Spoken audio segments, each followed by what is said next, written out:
rain barrels are utilized by many people. There's many of those across the state of Texas and across the United States. The main thing is, though, think about safety in that, but also then utilizing the water in this rain barrel. And so I want it to be used, and I don't want to hear about a full barrel, I want to hear about an empty one.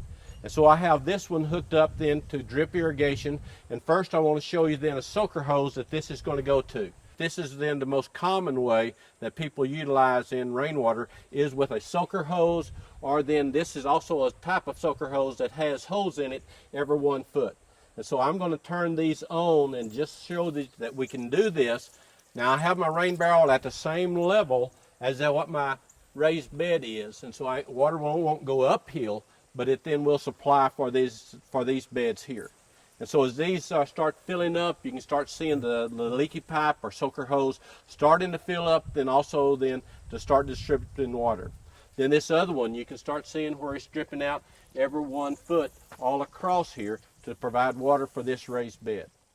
The most common use of rain barrels is for drip irrigation, or providing water for landscape or then for vegetables. And so I have here a raised bed that I've set up. It is tied then to a rain barrel that I'm going to have it just flow into this raised bed by gravity flow. And so I've hooked up 3 different systems here. The first one is going to be drip tape, where it has embedded emitters every 1 foot. You can find those commonly at irrigation supply places. The next one is going to be another type of irrigation tubing that also has embedded emitters in it. And then thirdly, it's going to be then 1/2-inch poly pipe, where I put then 4 gallon per hour drip emitters. These are flag type drip emitters, and I want to show you how that they may or may not work. And so I'm going to turn this on. This is just flowing then from my rain barrel.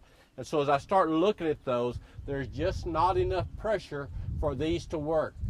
But if I look at these here with the embedded emitters in there, I will see that they will flow very easily in our raised bed. And so trying to find a system that will work for us for gravity flow, it's very important that they will work under 1 or 2 pounds of pressure, and that's all that we have in this bed. So I have this system that does not work.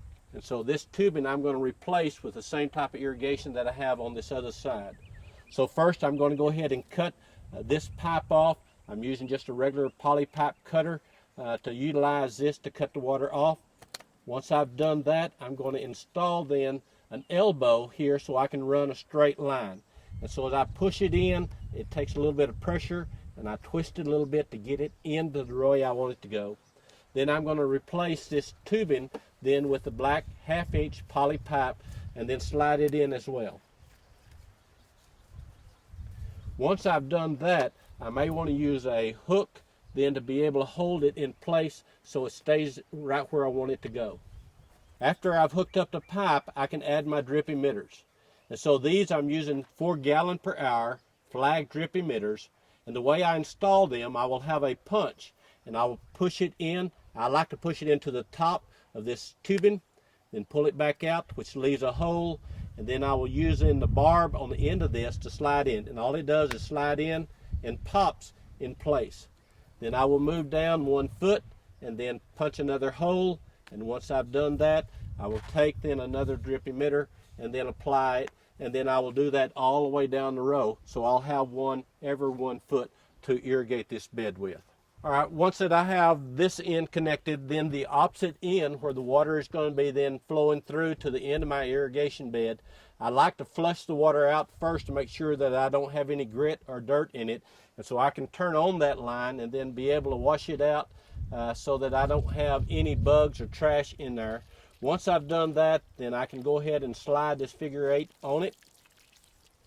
I will crimp it on the end and then slide it back in, and then that's going to cut the end of it off so I don't have any water leaking on that end.